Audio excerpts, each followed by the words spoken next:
Hello everyone, welcome to only IAS. आज की इस वीडियो में पीएसआईआर के daily mains answer writing initiative को कंटिन्यू करते हुए हम डे 30 के क्वेश्चन एंड उनके आंसर्स को डिस्कस करने वाले हैं। जो भी इससे पहले के डेज के जो क्वेश्चन थे उनको ऑलरेडी यूट्यूब पे डिस्कस करके डाल दिया गया है, आप उन्हें वहां जाकर चेकआउट कर सकते हैं। साथ ही साथ जो डेली क्वेश्चंस आपको प्रैक्टिस के लिए दिए जा रहे हैं उनके मॉडल आंसर्स के पीडीएफ्स आपको ओनली आईएएस के पीएसआईआर के ऑफिशियल टेलीग्राम ग्रुप पर मिल जाएंगे, आप उन्हें वहां जाकर डाउनलोड कर सकते हैं। ना आज का मेन क्वेश्चन डिस्कस करने के स्टार्ट करने से पहले सबसे पहले हम आज का मेन टॉपिक देखते हैं। The topic says planning and economic development, Nehruvian and Gandhian perspectives, role of planning and public sectors, green revolution, land reforms and agrarian relations, liberalisation and economic reforms. ठीक है, सो इन पर्टिकुलर जितने भी आपको अलग अलग topics हैं, इन टॉपिक्स को combine करके आपको दो क्वेश्चंस प्रैक्टिस के लिए दिए गए थे। आई होप आपने उसके आंसर्स लिख लिए होंगे। अब हम उस आंसर के अप्रोचेस को डिस्कस करना स्टार्ट करेंगे। सबसे पहले आज का जो पहला क्वेश्चन है उसे हम समझते हैं। The question says in wake of economic reforms, do you think that the government has abandoned the objective of social justice? Also analyze the ongoing privatization in Indian economy and the status of socialist state.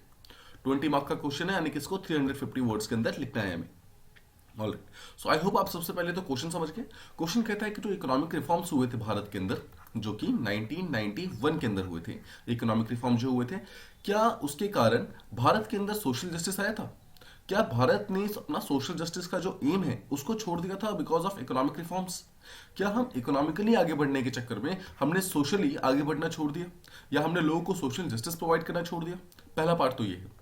Second चीज बोलता है कि जो भारतीय अभी जो अर्थव्यवस्था है, इंडियन इकोनॉमी है, उसके अंदर जो आप लगातार प्राइवेटेशन की बात सुन रहे होंगे कि बैंक का प्राइवेटेशन किया जा रहा है, बहुत सारे पीएसयूज का किया जा रहा है, रेलवे से किया जा रहा है, तो क्या इन सब के कारण हम ये समझ सकते हैं कि हमारी जो सोशलिस्ट स्टेट थी, जो हम समाज के लिए काम करते थे, क्या उस चीज को हमने मतलब साइड कर दिया है? क्या उसको हमने दरकिनार कर दिया है? राइट, क्या हम उसको बाईपास करके सिर्फ और सिर्फ इकोनॉमी के ऊपर ध्यान दे रहे हैं? इसी चीज को एनालाइज करने के लिए आपको इस क्वेश्चन के अंदर बोला गया है। ठीक है, तो देखो, सबसे पहले इस क्वेश्चन को स्टार्ट करने से पहले आपको इंट्रोडक्शन लिखना है, और इंट्रोडक्शन में आपको बिगर पिक्चर को लेकर आना है कि आफ्टर ऑल इस क्वेश्चन का बिगर पिक्चर क्या है। तो ध्यान से सोचिए, तो इस क्वेश्चन का बिगर पिक्चर किस चीज के अराउंड रिवॉल्व कर रहा है? क्या हम कह सकते हैं कि ये क्वेश्चन इकोनॉमी और सोशल जो फंक्शंस है, इकोनॉमिक फंक्शंस और सोशल फंक्शंस किसी गवर्नमेंट के, उसके ऊपर काम कर रहे हैं, उसके ऊपर फोकस कर रहे हैं? और क्या हम ये कह सकते हैं कि इकोनॉमिक फंक्शंस को यहाँ पर सिंबलाइज करने के लिए 1991 रिफॉर्म्स, जो इकोनॉमिक रिफॉर्म्स हुए थे, उस रिफॉर्म के बारे में बताया गया है? राइट, सो क्या हम अपना आंसर इस चीज से स्टार्ट कर सकते हैं कि आफ्टर ऑल 1991 जो इकोनॉमिक रिफॉर्म्स हुए थे उसका एग्जैक्ट एम क्या था, और क्या सच में उसने हमारे यहाँ पर सोशल जो जस्टिस था उसके ऑब्जेक्टिव को डीमीन कर दिया है? क्या उसके ऑब्जेक्टिव को डिक्लाइन कर दिया है? समझते हैं। देखिए, 1991 में एक हमारे भारत के अंदर इकोनॉमिक रिफॉर्म होता है।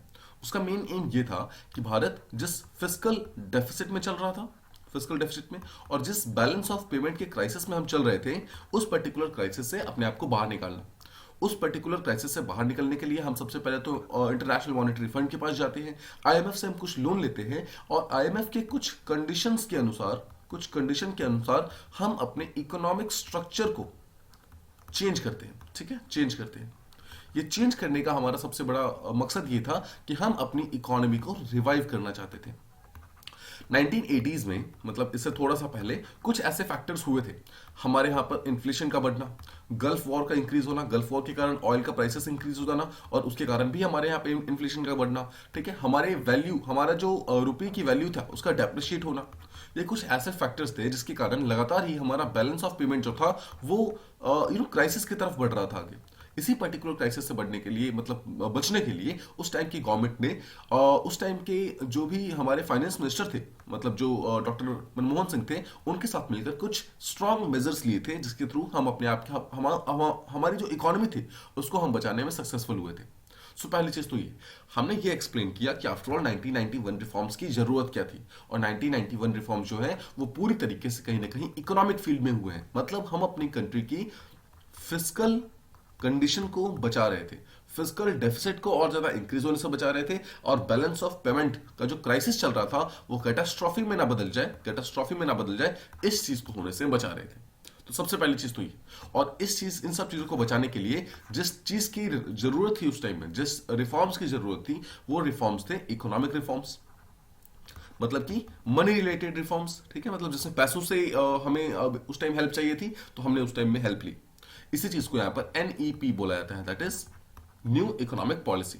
ठीक है, सो आई होप आप समझ गए न्यू इकोनॉमिक पॉलिसी ऑफ 1991 उसका मेन एम क्या था, किस तरीके से वो काम करता है और किस ऑब्जेक्टिव के साथ उसको स्टार्ट किया गया था। ठीक है, सबसे पहले तो हम अपने क्वेश्चन के अंदर वो एक्सप्लेन कर देंगे। अब देखो, जब अपने बॉडी के अंदर आओगे, अब आप आओगे कि क्वेश्चन का जो पहला पार्ट है, क्वेश्चन का पहला पार्ट क्या बोलता है कि जो 1991 रिफॉर्म्स हुए थे, क्या वो हमारे सोशल जस्टिस को डीमीन कर रहे हैं, क्या हमारे सोशल जस्टिस को उसने साइडलाइन कर दिया है।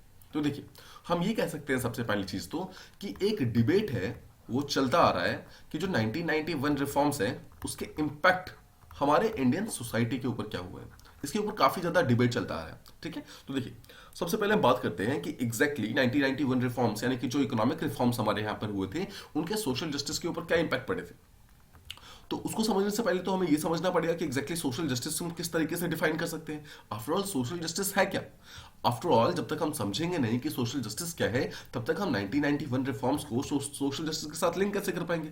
तो देखो, सोशल जस्टिस का सीधा सा मतलब यह है कि एवरी सिटीजन किसी भी पॉलिटिकल यूनिट का हो, किसी भी इकोनॉमिक यूनिट का हो, किसी भी रिलीजियस यूनिट का हो, किसी भी कास्ट का हो, किसी भी क्लास का हो, मतलब अलग अलग डिफरेंसेस के बावजूद सबको इक्वल एक्सेस मिलना चाहिए। इक्वल एक्सेस किस चीज का इक्वल एक्सेस मिलना चाहिए, equal access to justice, equal access to education, equal access to health हम कह सकते हैं, इक्वल एक्सेस टू हम वेलबींग कह सकते हैं।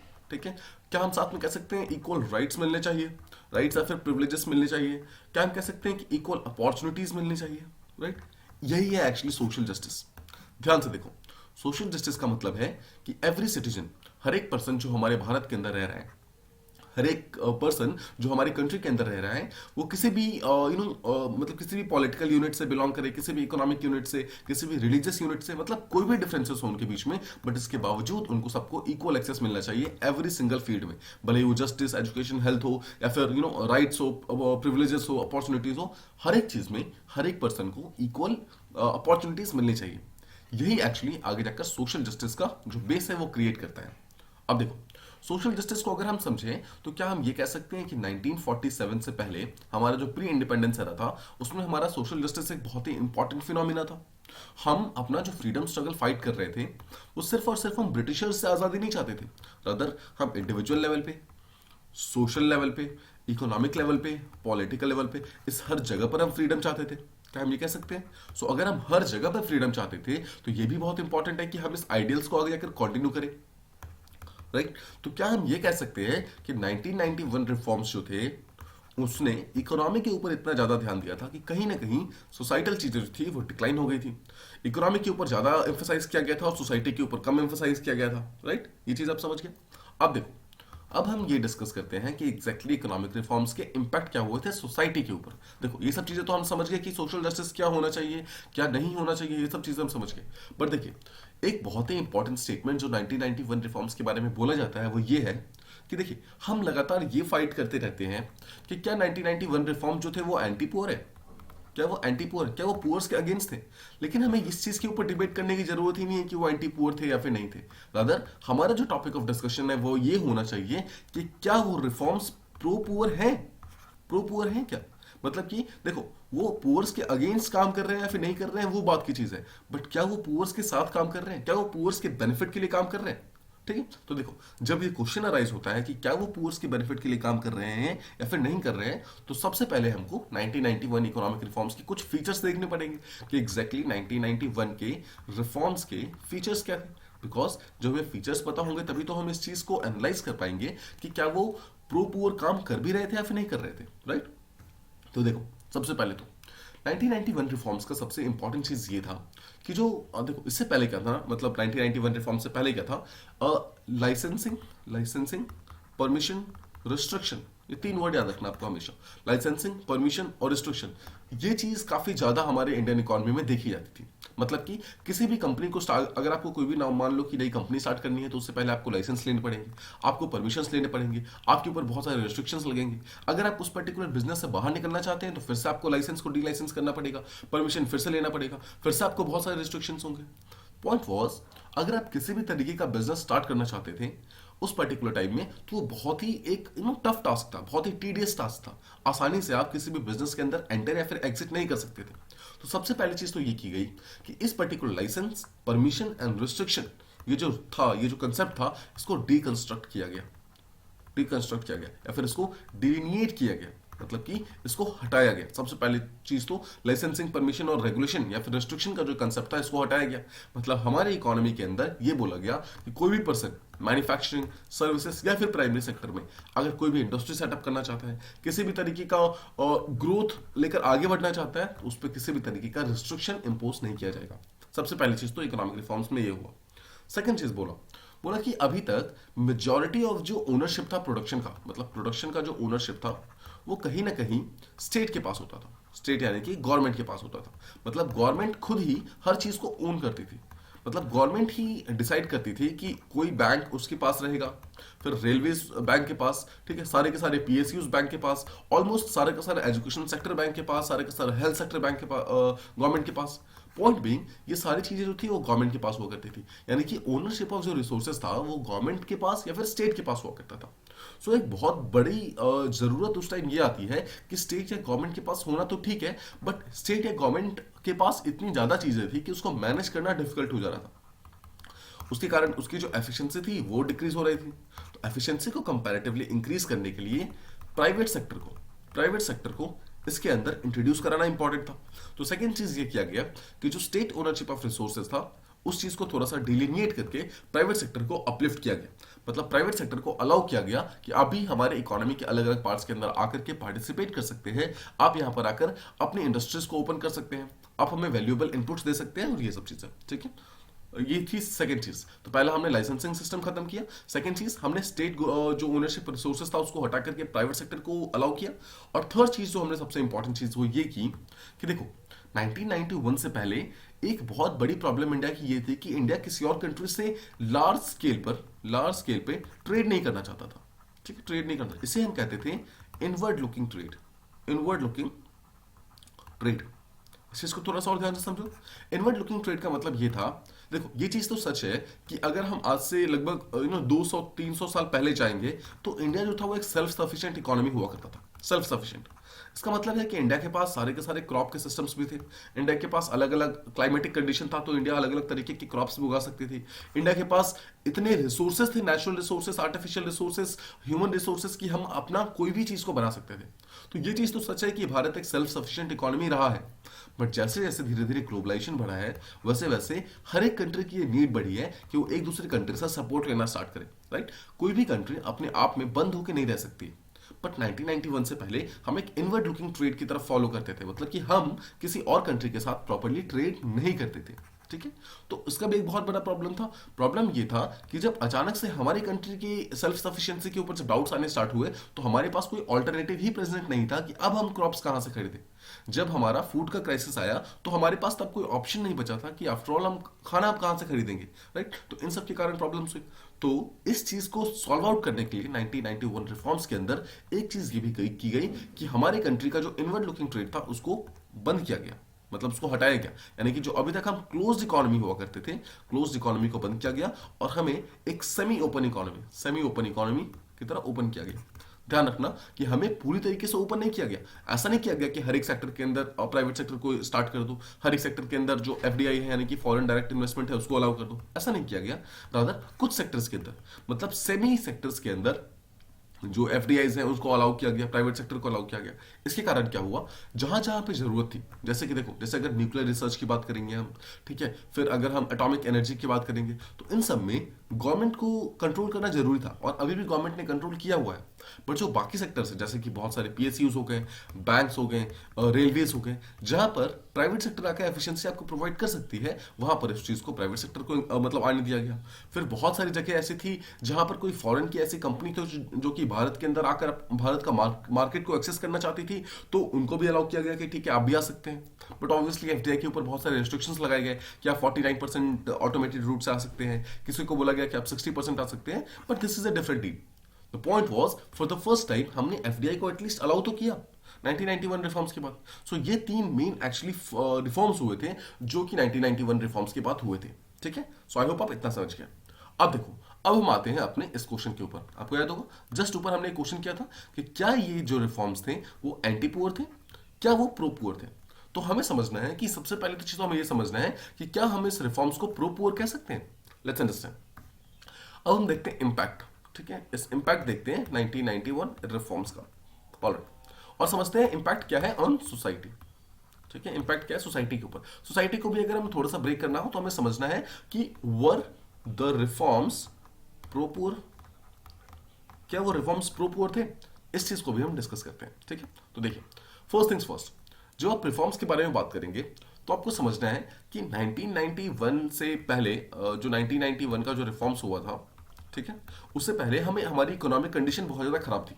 राइट, 1980s में हमारी economic condition specially due to Gulf war काफी ज्यादा खराब हो गई थी। तो इस पर्टिकुलर रिफॉर्म मतलब इस पर्टिकुलर प्रॉब्लम को सॉल्व आउट करने के लिए, इकोनॉमिक प्रॉब्लम को सॉल्व आउट करने के लिए इकोनॉमिक रिफॉर्म्स जो थे वो बहुत ही ज्यादा नेसेसरी थे, वो जरूरत थी उनकी। तो जो इकोनॉमिक रिफॉर्म्स आए, पहली चीज तो वो स्टेप बिल्कुल मतलब सही था, बिल्कुल करेक्ट स्टेप था वो। सबसे पहली चीज तो हमें ये प्रूव करना है कि जो 1991 रिफॉर्म्स आए वो गलत नहीं थे। ठीक है, सेकंड चीज, क्या हम ये कह सकते हैं कि रिफॉर्म्स जो थे वो पूरी तरीके से इकोनॉमी के ऊपर बेस्ड थे, इकोनॉमी के ऊपर बेस्ड थे, बिकॉज जो हमारा मेन स्ट्रक्चरल प्रॉब्लम था वो इकोनॉमी के ऊपर बेस्ड था। देखो ना, हमारा प्रॉब्लम तो इकोनॉमी के ऊपर बेस्ड था ना, हम बैलेंस ऑफ पेमेंट क्राइसिस के अंदर जा रहे थे। So balance of payment crisis को सॉल्व करने के लिए हमें जो डिसीजंस लेने थे वो भी इकोनॉमिक होने चाहिए इसने।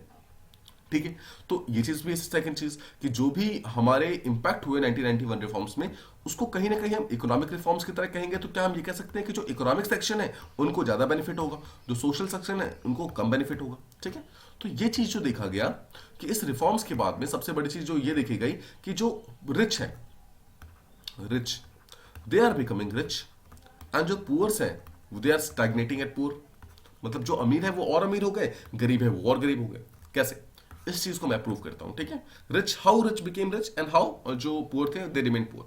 तो देखो, अगर हम बात करें कि अगर बाहर से अगर एफडीआई आती है, ठीक है, एफडीआई आती है मतलब बाहर से कोई सामान आता है, बाहर से कोई कंपनी आकर अपना सामान इंडिया के अंदर बेच रही है, तो इस पर्टिकुलर सामान को कौन खरीदेगा?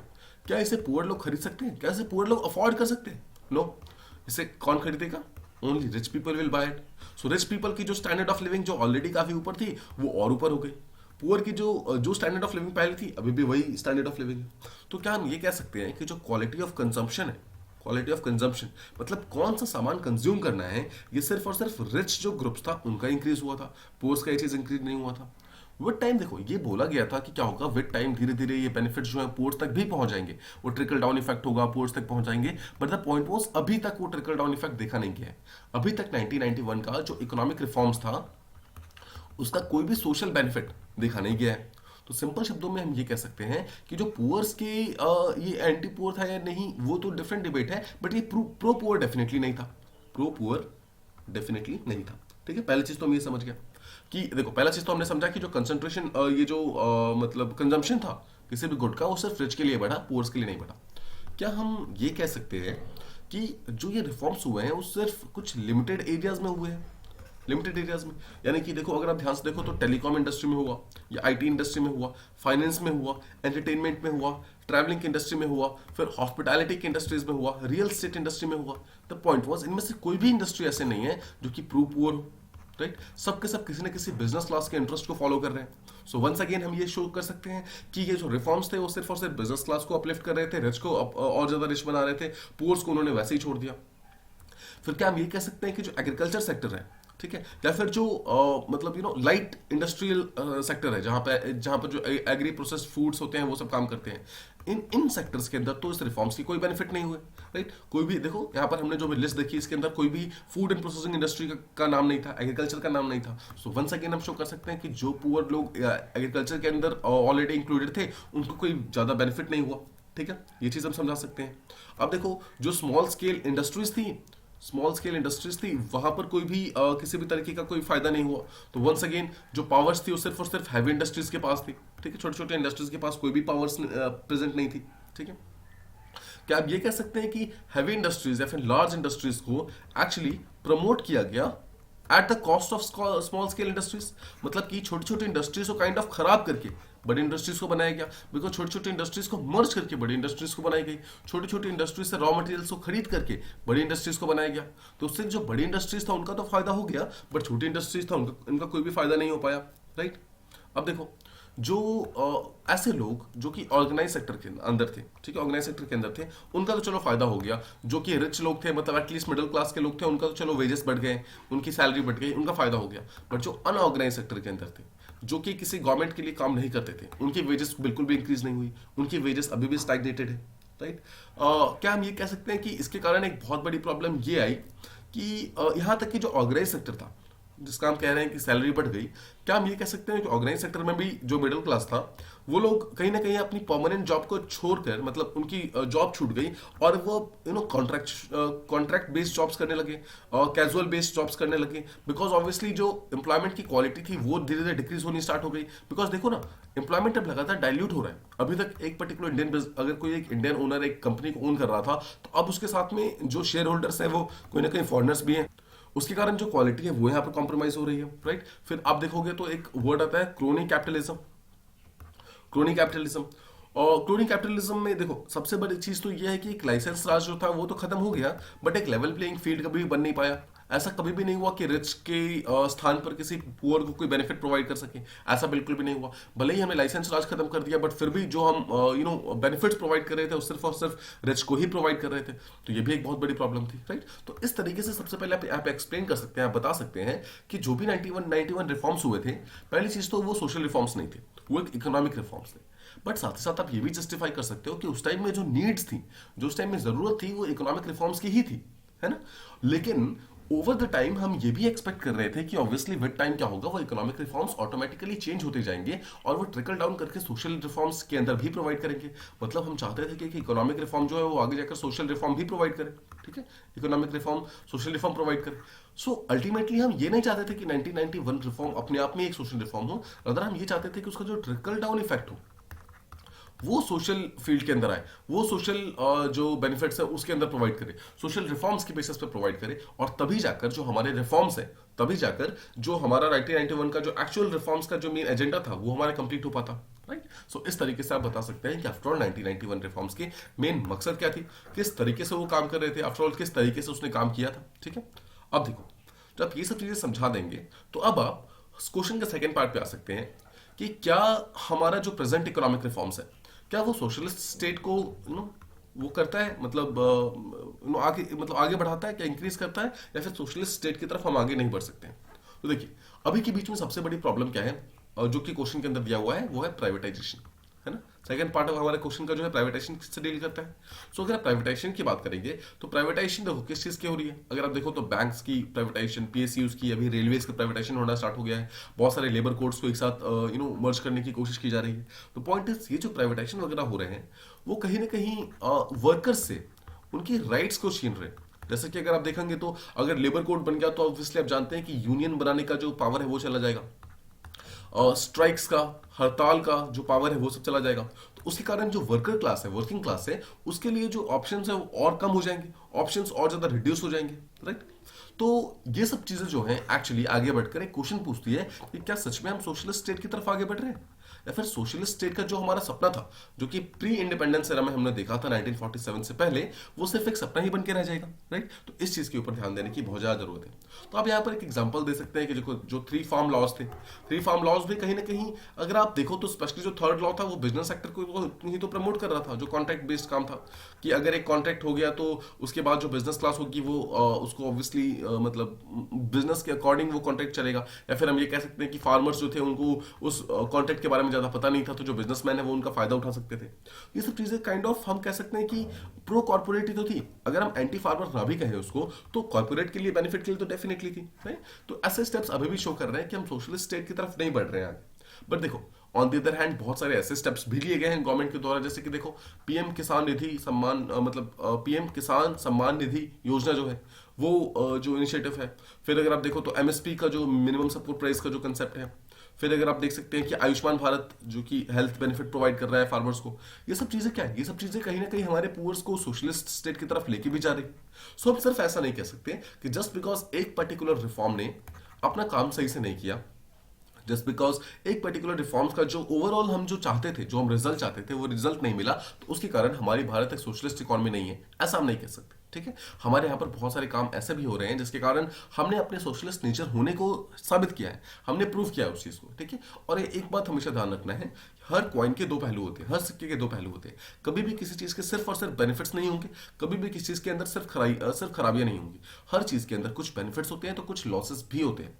बेनिफिट्स और लॉसेस दोनों ही एक ही सिक्के के दो पहलू होते हैं। ठीक है, सो हमेशा आपको ध्यान रखना है कि जब भी आप किसी चीज के फॉर या अगेंस्ट में बोले तो उसको हमेशा बैलेंस आउट करें। मतलब कि अगर आप मान लो किसी चीज के फॉर में बोल रहे हैं तो उसकी सिर्फ अच्छाइयां नहीं हो सकती, कुछ ना कुछ उसके अगेंस्ट में डेफिनेटली होगा, उसको भी अपने आंसर के अंदर बताएं। सिमिलरली अगर आप किसी चीज के अगेंस्ट में बोल रहे हैं तो सिर्फ उसकी बुराइयां नहीं होंगी, डेफिनेटली कुछ ना कुछ बेनिफिट्स पक्का होगा उसके बारे में, उसको भी आप आगे जाकर बताएं। ठीक है, तो ये चीज आई होप आप समझ गए। अब देखो, इसी तरीके से हमें अपने आंसर के दोनों पार्ट्स को डिस्कस करना था और आंसर के दोनों पार्ट्स को प्रॉपर्ली मैनेज करना था। अब हम बात करते हैं कंक्लूजन के बारे में कि आफ्टर ऑल इस आंसर को एंड कैसे करना है।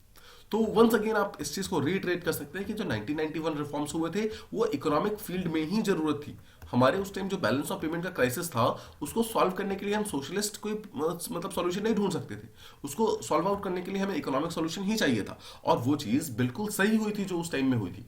हाँ, ये बात अलग है कि हम लेटर ऑन चाहते थे कि इकोनॉमिक रिफॉर्म्स जो आगे जाकर सोशल रिफॉर्म्स के अंदर ट्रिकल डाउन हो जाए, बट वो अपने आप कुछ नहीं होता है ना। एक चीज ध्यान रखना है, हमें ऐसा अपने आप नहीं हुआ कि इकोनॉमिक रिफॉर्म्स को हम सोशल रिफॉर्म्स में बदल देंगे।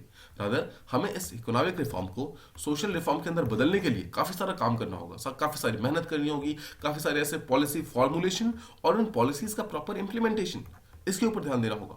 हम अचानक से अपने आप नहीं बोल सकते कि इकोनॉमिक रिफॉर्म सोशल रिफॉर्म में कन्वर्ट क्यों नहीं हो रहे हैं। अपने आप क्योंकि कुछ भी कन्वर्ट नहीं होता है, हमें उन्हें कन्वर्ट करना पड़ता है। हमें ये कोशिश करनी होगी कि जो भी बेनिफिट्स उस टाइम में इकोनॉमिक रिफॉर्म्स के टाइम में हुए थे, कुछ वैसा ही हम एक न्यू रिफॉर्म्स लेकर आ सकते हैं, स्पेशली सोशल फील्ड के अंदर। जो भी कास्ट बेस्ड रिस्ट्रिक्शंस है, क्लास बेस्ड रिस्ट्रिक्शंस है, इन सबको हटाकर हम एक कॉमन सोसाइटी का निर्माण कर सकते हैं, उसको फॉर्म कर सकते हैं जिसके अंदर हर एक पर्सन को इक्वल सोशल जस्टिस प्रोवाइड किया जाएगा, इक्वल सोशल इक्वालिटी प्रोवाइड की जाएगी, इक्वल सोशल लिबर्टी प्रोवाइड की जाएगी, ताकि कोई भी पर्सन अपने आप को एलियनेटेड महसूस ना करे, मतलब अलग महसूस ना करे। ठीक है, सो आई होप आप ये चीज समझ गए। ये था हमारा पहले क्वेश्चन का discussion. Now let's move on to the second question. Okay, अब हम बात करते हैं सेकंड क्वेश्चन के बारे में। सेकंड क्वेश्चन जो है वो लैंड रिफॉर्म्स के बारे में बात करता है। The question says land reforms in India is a masterpiece of implementation of policy of redistributive justice. Critically examine 20 mark का क्वेश्चन है जिसे हमें 350 वर्ड्स के अंदर लिखना है। ठीक है, अब देखो समझते हैं इस चीज को कि एग्जैक्टली इस क्वेश्चन को अप्रोच किस तरीके से किया जा सकता है। फर्स्ट थिंग्स फर्स्ट, इसका वो देखो आप, इसका बिगर पिक्चर क्या है, इस पर्टिकुलर क्वेश्चन को किस चीज के अराउंड रिवॉल्व कराया जा रहा है। सो क्या हम ये कह सकते हैं कि क्वेश्चन लैंड रिफॉर्म्स के आसपास में रिवॉल्व करता है। ठीक है, लैंड रिफॉर्म्स, बिकॉज देखो क्वेश्चन का जो सेंट्रल आइडिया है वो लैंड रिफॉर्म्स पे ही है, और फिर हमें लैंड रिफॉर्म को रीडिस्ट्रीब्यूटिव जस्टिस के साथ लिंक करना है। सो प्लीज आप ये ध्यान रखिएगा कि इस क्वेश्चन का जो मेन पार्ट है वो रीडिस्ट्रीब्यूटिव जस्टिस नहीं है, रादर इस क्वेश्चन का जो कोर थीम है वो लैंड रिफॉर्म्स है, उसके आसपास में हमारा जो क्वेश्चन है वो रिवॉल्व कर रहा है। तो देखो, क्या हम ये कह सकते हैं कि जो लैंड रिफॉर्म्स है वो भारत के अंदर एक बहुत ही इंपॉर्टेंट फिनोमिना थे। क्यों? बिकॉज अगर हम ब्रिटिशर के एरा में जाएं तो जो भी फार्मर्स किसी लैंड को कल्टीवेट करते थे, जरूरी नहीं है कि वो लैंड उनकी खुद की हो। ज्यादातर ये होता था कि फार्मर्स के पास कोई लैंड नहीं है, रादर वो जो लैंड है वो किसी जमींदार की है, किसी जागीरदार की है, किसी अदर लैंडलॉर्ड की है, और उस लैंड के ऊपर सिर्फ काम करते हैं जो वो फार्मर्स है वो लोग। ठीक है, वो सिर्फ काम करने के लिए आते थे। तो क्या हम ये कह सकते हैं कि जो लैंड के ओनर्स है, बीच में मिडलमैन होते थे और तब लास्ट में फार्मर्स होते थे। तो फार्मर्स के ऊपर जो ऑपरेशन होता था वो मिडलमैन के द्वारा भी होता था और ओनर्स के द्वारा भी होता था, राइट। तो इस तरीके से काफी सारी प्रॉब्लम्स होती थी। इसी प्रॉब्लम को सॉल्व करने के लिए पोस्ट इंडिपेंडेंस पीरियड में जब हम आजाद हुए तो सबसे पहले चीज हमने ये डिसाइड किया कि अगर हमें सोशल इक्वालिटी प्रमोट करनी है भारत के अंदर तो उसमें लैंड रिफॉर्म जो है वो एक बहुत ही इंपॉर्टेंट रोल प्ले करने वाला है। ठीक है, तो इसीलिए क्या किया हमने, लैंड रिफॉर्म को लेकर आए। तो सबसे पहले चीज तो आप इंट्रोडक्शन के अंदर लैंड रिफॉर्म के आने के पीछे का मेन मकसद जो है वो समझाएंगे, जो आप एक बार समझा देंगे। अब आप आएंगे अपने क्वेश्चन की बॉडी के ऊपर कि आफ्टर ऑल इस क्वेश्चन की बॉडी के ऊपर हमें लिखना क्या है। अब देखो, आप यहां पर ये बता सकते हो कि जो लैंड रिफॉर्म्स है वो रीडिस्ट्रीब्यूटिव जस्टिस की तरह मतलब सोचता है, रीडिस्ट्रीब्यूटिव जस्टिस के साथ लिंक्ड है। बिकॉज क्वेश्चन की डिमांड यही है कि हमें यह भी प्रूव करना है कि लैंड रिफॉर्म जो है वो रीडिस्ट्रीब्यूटिव जस्टिस को किस तरीके से प्रूव करता है। तो देखो, रीडिस्ट्रीब्यूटिव जस्टिस को अगर आपको समझना हो तो पहले तो दो कीवर्ड समझने हैं। पहली चीज, क्या हम ये कह सकते हैं कि जो लैंड रिफॉर्म्स था वो एक डिस्ट्रीब्यूटिव जस्टिस को इंश्योर करना चाहता था, डिस्ट्रीब्यूटिव जस्टिस को। ठीक है, और सेकेंड चीज, क्या हम ये कह सकते हैं कि वो एक इगैलिटेरियन सोसाइटी बनाना चाहता था। इगैलिटेरियन सोसाइटी का मतलब है इक्वल सोसाइटी, और डिस्ट्रीब्यूटिव जस्टिस का मतलब है जहां पर हर एक रिसोर्सेज को डिस्ट्रीब्यूट किया जाएगा equally between different parts of the people, right, अलग अलग तरीके के लोगों को। सो ये रीडिस्ट्रीब्यूटिव जस्टिस के दो मेन कंपोनेंट्स है। पहला है कि डिस्ट्रीब्यूटिव जस्टिस मतलब कि सारे के सारे रिसोर्सेज को डिस्ट्रीब्यूट करना है जस्ट तरीके से, सही तरीके से, और सेकंड चीज है कि एक इगैलिटेरियन सोसाइटी बनाना है, यानी कि इक्वल सोसाइटी बनाना है। ठीक है, तो ये तो दो कंपोनेंट्स हो गए। अब मैं आपको थोड़ा सा रीडिस्ट्रीब्यूटिव जस्टिस समझाता हूं थोड़े सिंपल शब्दों में। देखो, रीडिस्ट्रीब्यूटिव को अगर आप ब्रेक करोगे तो री plus distributive, distributive word distribute से आता है। डिस्ट्रीब्यूट का मतलब होता है किसी चीज को शेयर करना, एलोकेट करना, सिंपल शब्दों में समझे तो बांटना। ठीक है, अब देखो, री का मतलब है फिर से, है ना, कोई चीज हम फिर से करते हैं। जैसे देखो, अगर आप एक एग्जाम देते हो, उसी एग्जाम को फिर से देते हो तो हम क्या कहते हैं, री एग्जाम, है ना। तो री का मतलब होता है वंस अगेन रिपीटिंग समथिंग। सो री डिस्ट्रीब्यूटिव जस्टिस का मतलब है री करना, मतलब फिर से किसी चीज को डिस्ट्रीब्यूट करना, सोसाइटी के रिसोर्सेज को डिस्ट्रीब्यूट करना। तो क्या कहना चाहता है, इसका कहने का मतलब ये है कि इंडिया जो है, इंडिया स्टार्टिंग से एक सोशलिस्ट स्टेट की तरह सोचती है। भले इंडिया एक सोशलिस्ट स्टेट हो ना बिगनिंग से, बट सोचते हैं हम सोशलिस्ट स्टेट की तरह ही है। मतलब हमारे यहाँ पर पहली चीज तो एक कॉमन ओनरशिप ऑफ रिसोर्सेज था। ठीक है, हमारे यहाँ पर जो रिसोर्सेज थे वो सबके हुआ करते थे, रिसोर्सेज के ऊपर किसी एक पर्टिकुलर पर्सन का कोई अधिकार नहीं हुआ करता था। ठीक है, लेकिन जब ब्रिटिशर्स आते हैं तो ये कैपिटलिज्म वाली जो बातें हैं ना, वो ब्रिटिशर्स के कारण आई। हमारे यहाँ पर लैंड कैप्चर करना, लैंड को हथियाना, अपनी पावर को कंसोलिडेट करने के लिए लैंड को कंसोलिडेट करना, ये सब चीजें स्टार्ट हुई। बट एक बार फिर से जब ब्रिटिशर्स गए तो एक बार फिर से हम लैंड को या फिर किसी भी टाइप की जस्टिस को डिस्ट्रीब्यूट करना चाहते थे वंस अगेन इक्वली, जैसा कि वो पहले था। ठीक है, इसीलिए इसको रीडिस्ट्रीब्यूटिव जस्टिस कहा जाता है पहली चीज तो सिंपल शब्दों में समझे तो क्या हम रीडिस्ट्रीब्यूटिव जस्टिस को ये समझ सकते हैं कि this is fair allocation of resources, fair allocation of resources. जो भी रिसोर्सेज हैं उसको फेयरली, मतलब बराबर बराबर सब में एलोकेट कर दो, सबको बराबर बराबर बांट दो। क्या इसका एक मतलब ये भी हो सकता है कि हम रिसोर्सेज को एक सिंगल हैंड्स में या फिर फ्यू हैंड्स में कॉन्सेंट्रेट नहीं करना चाहते, एक साथ में लेकर नहीं आना चाहते, हम रादर हम उसको डिवाइड करना चाहते हैं अलग अलग पार्ट्स में। क्या हम इसको ये भी कह सकते हैं कि जिसके पास रिसोर्सेस हैं, मान लो किसी के पास है तो उसे हम हैव्स कह रहे थे, हैव से लेकर के उसको हम किसी ऐसे को देना है जिसके पास वो रिसोर्सेस नहीं है। मतलब रादर सिंपल शब्दों में समझे, जिसके पास कोई एक पर्टिकुलर चीज नहीं है उसको वो चीज प्रोवाइड करना, ये भी तो डिस्ट्रीब्यूशन ऑफ रिसोर्सेस ही है ना, राइट, ये भी इंपॉर्टेंट है। और यही चीज हम समझ सकते हैं कि जब रीडिस्ट्रीब्यूशन की बात हो रही है, तो जब सोशल जस्टिस के स्फीयर में अगर हम रीडिस्ट्रीब्यूशन को देखते हैं तो सोशल जस्टिस के फील्ड में लैंड रिसोर्सेस को डिवाइड करके, इसको डिस्ट्रीब्यूट करके रीडिस्ट्रीब्यूशन की प्रक्रिया को कंप्लीट करता है। सो इसीलिए जो लैंड रिफॉर्म्स है उसका एक्चुअली मेन एम ये है कि डिस्ट्रीब्यूट करना है या फिर रीडिस्ट्रीब्यूट करना है लैंड को एक रिसोर्स की तरह सोसाइटी के बीच में। ठीक है, सो आई होप आप ये चीज समझ गए। ये चीज काफी ज्यादा इंपॉर्टेंट है कि एग्जैक्टली लैंड रिफॉर्म्स है क्या, और आफ्टर ऑल लैंड रिफॉर्म्स जो है उसको हम रीडिस्ट्रीब्यूटिव जस्टिस के साथ लिंक किस तरीके से कर सकते थे। अब देखो, हमने ये तो प्रूव कर दिया कि आफ्टर ऑल लैंड रिफॉर्म जो है वो किस तरीके से रीडिस्ट्रीब्यूटिव जस्टिस के साथ लिंक है। अब हमें ये भी प्रूव करना है कि आफ्टर लैंड रिफॉर्म्स जो है वो किस तरीके से ये जस्टिस को मतलब प्रमोट करते थे। देखिए, इसमें हम टाइप्स देख सकते हैं लैंड रिफॉर्म की, एग्जैक्टली क्या क्या चीजें की गई थी लैंड रिफॉर्म के लिए। सबसे पहले हम क्या कह सकते हैं कि जो मिडलमैन थे, मिडलमैन या फिर सिंपल वर्ड्स में इंटरमीडियरीज, उनको अबॉलिश किया गया। बिकॉज देखो, जो जमींदार थे, महलवार थे, रियोतवार थे, है ना, जो इनको मिडलमैन कहा जाता था, इनको सबसे पहले तो हटाया गया। बिकॉज ये जो जमींदार थे, मिडलमैन थे, ये लोग क्या करते थे, बहुत ही हाई लेवल पे रेंट लिया करते थे फार्मर्स से। ठीक है, उसके कारण फार्मर्स का एक्सप्लॉयटेशन बहुत ज्यादा होता था। ठीक है, फार्मर्स का एक्सप्लॉयटेशन होने के कारण ये लोग एक्स्ट्रा जो इनकम आती थी उसको वापस फार्मिंग के अंदर लगा नहीं पाते थे, उसके कारण फार्मिंग की प्रोडक्टिविटी धीरे धीरे डिक्रीज हो गई। जो जमींदार थे उनको कोई मतलब नहीं था फार्मर इस पर्टिकुलर फील्ड की प्रोडक्टिविटी से, तो वो लोग अपना पैसा कभी भी एग्रीकल्चर के अंदर लगाते नहीं थे। तो इन सब के कारण जो एग्रीकल्चर प्रोडक्टिविटी है हमारी वो काफी ज्यादा डिक्रीज हो रही थी। तो ये एक बहुत बड़ा रीजन था कि जब लैंड रिफॉर्म्स किया गया तो पहली चीज तो जमींदार्स को, मिडलमैन को, महलवार्स को, रियोतवार्स को, इन सबको हटाया गया, पहली चीज तो। ठीक है, सेकंड चीज जो की गई कि टेनेंसी के अंदर कुछ रिफॉर्म्स लाए गए। टेनेंट्स कौन होते हैं? टेनेंट्स होते हैं जो किराए के मकान पर रहते हैं। सो टेनेंसी को हम यहां पर समझ सकते हैं कि जो किसी और के खेत में, किसी और के फील्ड में काम करते हैं एक एग्रीकल्चर लेबर की तरह, उसे हम टेनेंट समझ सकते हैं, बिकॉज वो भी किराए के खेत पे काम कर रहे हैं। सो उसके अंदर कुछ रिफॉर्म्स लाई गई हैं। देखो, मेन दो रिफॉर्म्स का मेन दो एजेंडा था। पहली चीज तो बोली गई कि एक फेयर रेंट मिलना चाहिए, मतलब सही तरीके से पैसा मिलना चाहिए, और दूसरा बोला गया कि सिक्योरिटी ऑफ टेन्योर मिलना चाहिए। मतलब कि पैसा सही मिलना चाहिए और टेन्योर सही मिलना चाहिए, मतलब कि ऐसा नहीं कि जब चाहो उसको बाहर निकाल दिया। ठीक है, तो देखो अगर आप समझो फेयर रेंट की बात, तो ये बोला गया कि जितना भी प्रोड्यूस एक फार्मर करेगा, मतलब जितने भी क्रॉप्स को प्रोड्यूस करेगा, उसका 1/4 यह मैक्सिमम रेंट होगा, मैक्सिमम।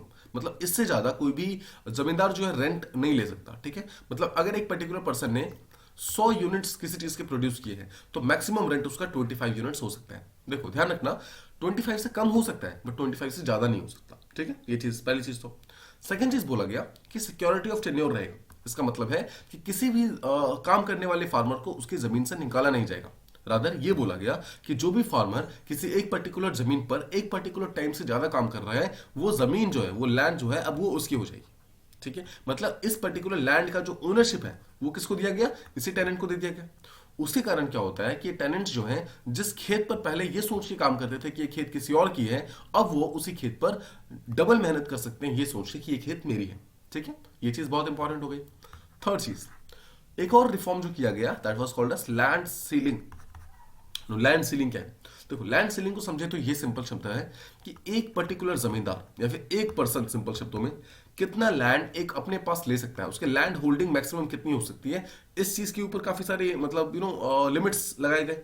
गवर्नमेंट ने ये डिसाइड किया कि हम एक पर्टिकुलर फिक्स्ड क्राइटेरिया रख देते हैं कि इतना ही लैंड एक पर्टिकुलर पर्सन के पास हो सकता है, उससे ज्यादा नहीं होगा। अगर उससे ज्यादा कोई भी लैंड है तो गवर्नमेंट जो है वो उसको एक्वायर कर लेगा और वो डिस्ट्रीब्यूट कर देगा पुअर पीपल में। ठीक है, सो इसलिए लैंड रिफॉर्म्स काफी ज्यादा इंपॉर्टेंट थे, बिकॉज उसमें लैंड के ऊपर सीलिंग लगा दी गई। ये भी काफी इंपॉर्टेंट था। फोर्थ चीज, क्या हम ये समझ सकते हैं कि लैंड जो है उसका कंसोलिडेशन बहुत इंपॉर्टेंट था। मतलब कि अगर मान लो ये खेत है, इस खेत को अगर मैं मल्टीपल पार्ट्स में डिवाइड कर दूं और ये पार्ट किसी और को दे दूं, ये पार्ट किसी और को दे दूं, ये पार्ट किसी और को दे दूं, तो एक फार्मर इतनी जगह में क्या ही उगा लेगा ना, उसकी प्रोडक्टिविटी बहुत ज्यादा डिक्लाइन हो जाएगी। रदर अगर ये जितने भी लोग हैं, अगर ये सब एक साथ मिलकर के इस पूरे खेत को एक सिंगल यूनिट की तरह कंसिडर करें और इस सब में क्रॉप्स को उगाएं, तब जाकर आपस में डिस्ट्रीब्यूट कर लें, तो वो ज्यादा बेटर प्रोडक्टिविटी प्रोवाइड करेगा। इसलिए ये बोला गया कि लैंड का कंसोलिडेशन इंपॉर्टेंट है, कोऑपरेटिव फार्मिंग इंपॉर्टेंट है। देखो वर्ड ध्यान रखो, कोऑपरेटिव। कोऑपरेटिव फार्मिंग मतलब कोऑपरेट करके, मतलब all these farmers will cooperate, they will come together and then they will do the farming. अपनी जो भी चीजें हैं उसके बाद करेंगे। तो ये सब चीजें जब डिसाइड की गई, तो एक्चुअली ये सब हमारे लैंड रिफॉर्म्स का एक बहुत ही इंपॉर्टेंट पार्ट था।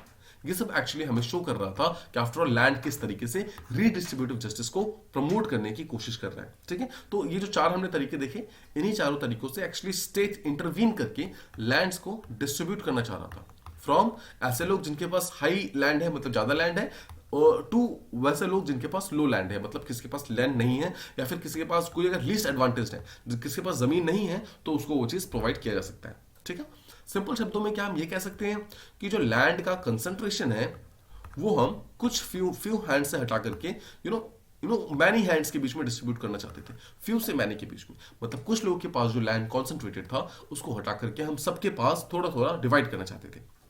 ठीक है, अब देखो ये चीज तो हम समझ गए कि ये लैंड रिफॉर्म्स के मेन एम थे। ठीक है, ध्यान रखना, ये हम जो डिस्कस कर रहे थे वो एस्पिरेशंस थे कि हम क्या एग्जैक्टली करना चाहते हैं लैंड रिफॉर्म से। अब समझने वाली बात ये है कि क्या लैंड रिफॉर्म्स सच में काम किए हैं, has it been a success और has it been a failure. तो देखो अब हम यहाँ पर जो समझेंगे ना, ये हम प्रॉपर स्कॉलर के पॉइंट ऑफ व्यू से समझेंगे कि एग्जैक्टली अलग अलग स्कॉलर्स का क्या मानना है। पहला हम स्कॉलर समझ सकते हैं, there is a person called as ML. Dantwala, ML. Dantwala. ठीक है, उनका कहना ये है कि जब लैंड रिफॉर्म स्टार्ट किए गए थे तो उसका डायरेक्शन बिल्कुल सही था, लेकिन उसका इंप्लीमेंटेशन पूरी तरीके से गलत हो गया। उसके कारण लैंड रिफॉर्म जो है it has not been satisfactorily implemented, मतलब कि उसका जो काइंड ऑफ परफॉर्मेंस है वो बिल्कुल सही नहीं है, बिकॉज उसका कंसेप्ट तो ठीक है लेकिन उसका जो इंप्लीमेंटेशन है वो बिल्कुल सही नहीं। सो एम.एल. दांतवाला का कहना यह है कि लैंड रिफॉर्म और बेटर तरीके से इंप्लीमेंट हो सकता था। सेकंड, एक बहुत ही इंपॉर्टेंट जो स्कॉलर इस लैंड रिफॉर्म के फील्ड में है, उनका नाम है अतुल कोहली। अतुल कोहली, देखो अतुल कोहली का कहना ये है, देखो सबसे पहली चीज तो अतुल कोहली ने लैंड रिफॉर्म से उसको अलग अलग टाइप से उसको स्टडी किया है। मतलब कि वो पहले वेस्ट बंगाल गए, वेस्ट बंगाल में जो सीपीआईएम गवर्नमेंट थी उस टाइम में, उन्होंने उस टाइम में स्टडी किया कि ये लोग लैंड को किस तरीके से डिस्ट्रीब्यूट कर रहे हैं, लैंड रिफॉर्म्स किस तरीके से लाने की कोशिश कर रहे हैं। उसके बाद ये लोग मतलब कांग्रेस का काम देखने के लिए कर्नाटका में गए, फिर यूपी में आए, वहां पर जनता दल का काम देखा उन्होंने। तो अतुल कोहली ने अलग अलग जगहों पर जाकर के उनके लैंड रिफॉर्म के प्रोसीजर को समझा, उनके मेन फंक्शन को समझा, और फाइनली उन्होंने ये बोला कि किसी भी स्टेट में, किसी भी एरिया में अगर लैंड रिफॉर्म को करना है तो उसका सक्सेस रेट इस बात पे इंक्रीज होगा कि जो भी रूलिंग पार्टी है वहां की, जो भी रूलिंग पार्टी है वो कितनी आइडियोलॉजिकली कमिटेड है, मतलब कि कितनी अच्छी तरीके से, कितने बेहतरीन तरीके से वो पार्टी चाहती है कि सच में लैंड रिफॉर्म होना चाहिए। अगर ये लोग चाहते हैं सच में कि हाँ लैंड रिफॉर्म होना चाहिए, तभी लैंड रिफॉर्म हो पाएगा। अगर पॉलिटिकल विल नहीं है तो वो लैंड रिफॉर्म के ऊपर आप कितने भी प्रयास कर लो, कितने भी कोशिशें कर लो, वो लैंड रिफॉर्म नहीं हो पाएगा। जैसे कि अतुल कोहली ने जब अपना वर्क पब्लिश किया तो उन्होंने ये चीज बताया कि जो सीपीआईएम था, ये वेस्ट बंगाल के अंदर जो सीपीआईएम था, वो लोग लिटरली कमिटेड थे लैंड रिफॉर्म्स के अंदर। वो लोग बुरी तरीके से लैंड रिफॉर्म करने में लगे हुए थे। इसी कारण अभी भी हम देखते हैं कि वेस्ट बंगाल के अंदर जो लैंड है वो डिस्ट्रीब्यूटेड है। लैंड किसी एक पर्टिकुलर पर्सन के पास मतलब कंसोलिडेटेड नहीं है, कंसंट्रेटेड नहीं है, पहली चीज तो। सेकेंड चीज उनका बोलना यह था कि कर्नाटक के अंदर जो कोशिश तो की गई, बट उस कोशिश का कोई बहुत अच्छा वो नहीं निकला, रिजल्ट नहीं निकला, बिकॉज वहां की जो गवर्नमेंट थी उनका मेन मकसद सोशल बेनिफिट नहीं था, रादर कोलिशन के अगेंस्ट में कुछ स्टेप्स लेना था। सो यहाँ पर भी जो आइडियोलॉजी था वो सही तरीके से कमिटेड नहीं था, इसलिए यहाँ पर लैंड रिफॉर्म सही तरीके से नहीं हो पाया। और अगर आप यूपी की बात करेंगे, वहां पर जनता दल थी, उनका बिल्कुल भी कमिटमेंट नहीं था लैंड रिफॉर्म को लेकर, तो यहां पर भी फेल हो गया। इस तरीके से अतुल कोहली बताते हैं कि आफ्टरऑल किस तरीके से जो लैंड रिफॉर्म है वो इस बात पर डिपेंड करता है कि कौन सी रूलिंग पार्टी है और उनकी आइडियोलॉजी किस तरीके से काम कर रही है। ठीक है, अब देखो एक चीज हम यहां पर यह समझ सकते हैं कि ओवरऑल जो अतुल कोहली ने अपना बुक पब्लिश किया उसके अंदर उन्होंने ये बताया कि जो लैंड रिफॉर्म्स का हमारा मेन ऑब्जेक्टिव था, मेन हमारा एम था, वो चीज कहीं ना कहीं हट चुकी है। अब ये सिर्फ एक ड्रीम बन के रह गया है कि लैंड रिफॉर्म्स होते तो अच्छा होता, बट अभी हमारे पास कोई भी लैंड रिफॉर्म जैसा किसी भी तरीके का कोई भी बेनिफिट प्रेजेंट नहीं है। ठीक है, पहली चीज तो ये। लेकिन देखो, अगर ओवरऑल जो आपको अपना आंसर एंड करना है उससे पहले आप ये बताएंगे कि ऐसा नहीं है कि लैंड रिफॉर्म पूरी तरीके से मतलब सक्सेसफुल नहीं हुए हैं, पूरी तरीके से फेलियर हो गए हैं। तो अगर आप ये बता सकते हैं, देखो अपने कंक्लूजन के अंदर आप ये बता सकते हो कि ये बात सही है कि लैंड रिफॉर्म सही तरीके से इंप्लीमेंट नहीं हो पाए, ये बात बिल्कुल सही है। ठीक है, बट लैंड रिफॉर्म को बेटर तरीके से इंप्लीमेंट किया जा सकता है।